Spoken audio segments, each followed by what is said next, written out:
sidang eksepsi tentang keberatan Amarjoni yang kedua, dia merasa tidak sesuai ditempatkan di sana. Sejak viral kasusnya, dia digabung dengan para teroris. Sampai dia tidak bisa menulis, tidak ada alat tulis kertas, tidak ada itu untuk menulis nota keberatan. Itu nota eksepsinya. Abang sebagai hukum gimana melihat? Ini sangat-sangat unik. Tapi kalau saya nyebutnya itu istimewa. Saya juga bingung kenapa perkara Amarjoni ini yang notabene dia ini pelanggar penyalahguna narkotika ya. Artinya dia pengguna kan.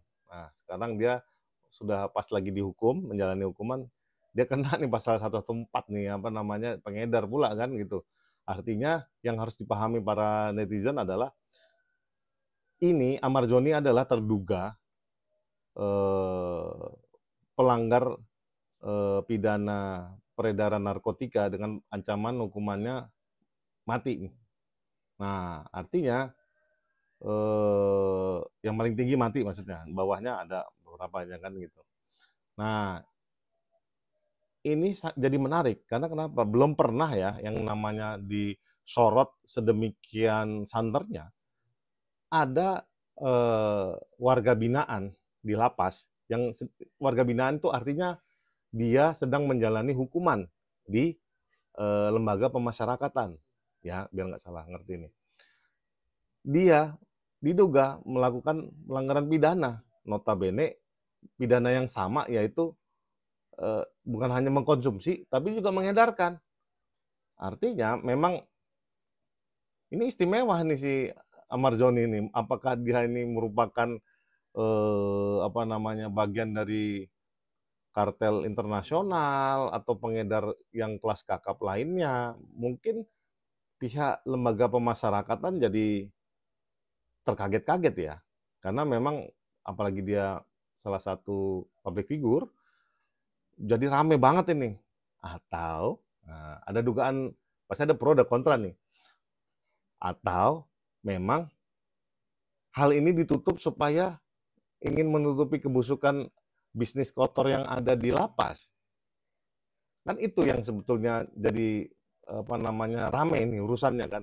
Sehingga muncul ketidakpastian. Menteri bilang apa, Dirjen Lapas bilang apa, nggak ada press release. Artinya ini apa ini ceritanya? Nah, perkara ini jadi istimewa, apalagi jadi buah bibir di masyarakat.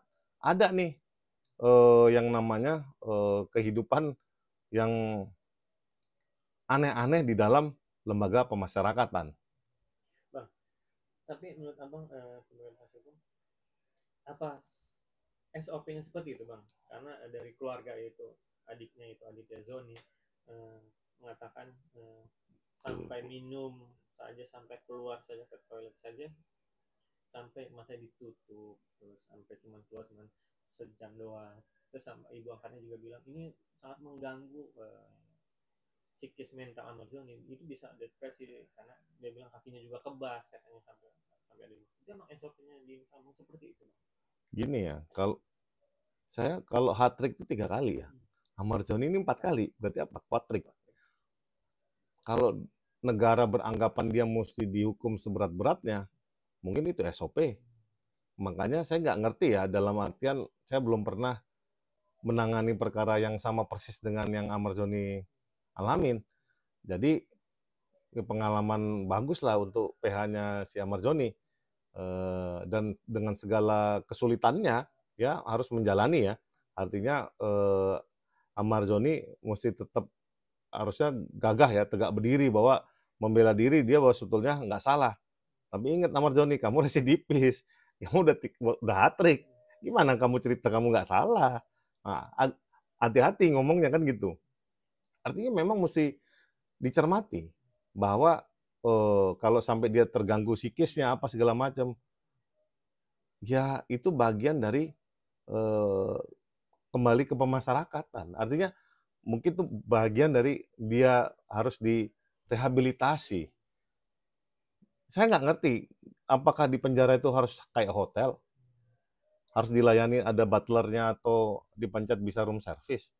Saya nggak ngerti juga. Mungkin netizen mikirnya gitu kali, di penjara bisa pesen McD, apa Gojek, apa bisa nonton Netflix atau nonton apa nih? Nggak ngerti. Penjara itu lembaga pemasyarakatan. Hai kawan, artinya ini di-enforce untuk ultimum remedium supaya dia itu kembali bisa ke masyarakat, supaya bisa diterima di masyarakat. Artinya dia nggak mengulangi perbuatan yang sama. Akan tetapi kalau sudah kuatrik, mungkin harapan negara ini mungkin udah mulai pupus ya. Makanya dia langsung dibuang ke Nusa Kambangan untuk dikasihkan yang paling berat gitu. Bang, terkait eh, permintaan Marzoni yang ingin, dan juga dari pihaknya juga keluarga, untuk persidangan nanti ke depan, ini persidangan ketiga secara offline, itu abang setuju nggak? Dan wajar kak? Terus tapi majelis hakim bilang ini bukan kewenangan saya, ini ada kewenangan Dirjen Lapas. Abang melihatnya seperti apa? Gini, makanya saya tadi tegas ya, konteksnya ini ada warga binaan yang diduga melakukan tindak pidana. Artinya seluruh kewenangan itu ada di Dirjen Lapas karena dia menjalani hukuman. Nah, jaksa pun sebagai apa namanya eksekutor ya, prosekutor. Prosekutor itu kan dia harus menghadirkan si pelaku ya, perpetrators ya, artinya yang terdakwanya ini mesti dihadirkan. Nah, cuman karena dia di bawah wewenangnya di Lapas, dia pun punya kesulitan, makanya dia cuma bisa online. Nah, ketika dia nggak bisa nyediain pensil, nggak bisa nyediain apa, karena dia di maximum security. Karena pensil itu bisa buat bunuh orang kali. Saya nggak ngerti, ini saya menduga-duga aja nih. Tapi ketika dia tetap disidangkan, menurut saya udah cukup cukup pas. Nah, mungkin harus lebih disosialisasikan lagi kalau kalau udah kuatrik, udah lebih lebih satu daripada hatrik, mungkin perlakuannya memang agak berbeda ketimbang dia di perdana, di hukuman kedua sama hukuman ketiga. Mungkin bedanya di situ. Makanya ada orang sebadung itu yang mengulangi kejahatan yang sama sampai 4 kali, ya mungkin Amarzoni doang ini. Saya juga eh, ini perkara jadi istimewa banget ya. Nah, makanya ada silang sengketa dari kewenangan, tapi yang jelas kementerian ini dari awal udah bingung karena nggak ada apa namanya press release satu. Jadi menteri bilang apa, ini bilang apa, nggak dilurusin ya apa, tapi di dakwaan masuk, ya kan, bahwa dia 114 pengedar, artinya clear kan barang itu, menteri yang benar kan, menteri yang apa namanya 114 menteri kan. Nah kalau dirjen dia bilang dia pengguna doang, pemakai doang. Ingat loh, makanya kayak begini nih, tadi kan saya sudah bilang, mesti dibenahi. Tapi kembali lagi, saya agak pesimistis dengan pemerintahan Prabowo Gibran. Karena kenapa? Almarhum HM Soeharto akan dicalonkan jadi pahlawan nasional. Saya nggak ngerti kebijakannya kemana.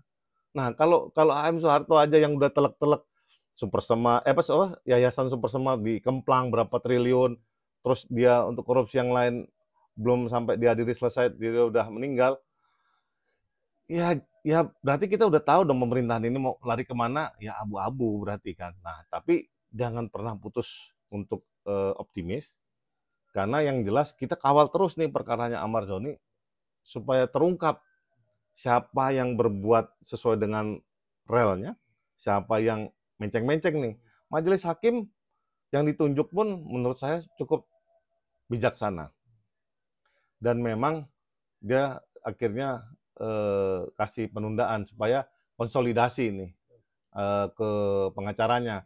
Nah, untuk pengacaranya ini pengalaman bagus bahwa ini mungkin kali pertama untuk kalian yang bahwa ini bisa dijadikan apa namanya pengalaman ya yang berharga di untuk meriksa orang yang di Nusa Kambangan nih.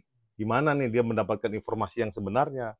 Kalau saya belum pernah tuh punya klien yang aktif ya di Nusa Kambangan terus disidangkan dari Nusa Kambangan. Belum pernah. Ini istimewa nih perkara. Bang, jadi yang tadi Abang bilang, bicara rehabilitasi, keluarga juga ingin Amar sebaiknya ini rehabilitasi saja, tidak usah harus ke Nusa Kambangan segala. Karena bilang dia meyakini keluarganya Amar itu bukan pengedar, bukan bandar besar, masih banyak bandar-bandar yang lain yang bilang gitu. Ya walaupun permintaan Amar kemarin bilang ini tidak mempengaruhi putusan hakim untuk nantinya gimana, yang penting dia ingin ada offline di Jakarta. Jadi gimana terkait rehabilitasi? Ya udah outdated ya permintaan dia. Kalau dia awal-awal dia mungkin rehab oke lah kan gitu. Mar, lo sadar dong ini 4 kali, Mar. Gimana minta rehab sekarang? Dan keluarganya juga jangan ngompor-ngomporin yang nggak jelas. Kamu ya udah 4 kali loh. 1, 2, 3, 4. Hukumannya jelas semua nih yang 1, 2, 3 nih. Nah, ini keempat ini kan lagi jalanin. Artinya lebih baik komunikasi dengan jaksa penuntut umum supaya kalau memang ada harapan bisa dihadirkan di Jakarta, coba ngomong. Akan tetapi dia lagi jalanin hukuman, nggak mungkin dia itu bakal balik ke Jakarta. Dia dalam kekuasaannya di jen lapas. Nah, makanya berjuanglah di dakwaan yang ini. Bebaskanlah dirimu supaya kamu bukan dianggap bandar. Kalau kamu bisa membela diri bahwa kamu bukan bandar, pasti kamu bisa balik ke Jakarta. Kalau nggak, kamu jalanin sisa hukumannya di Nusa Kambangan itu.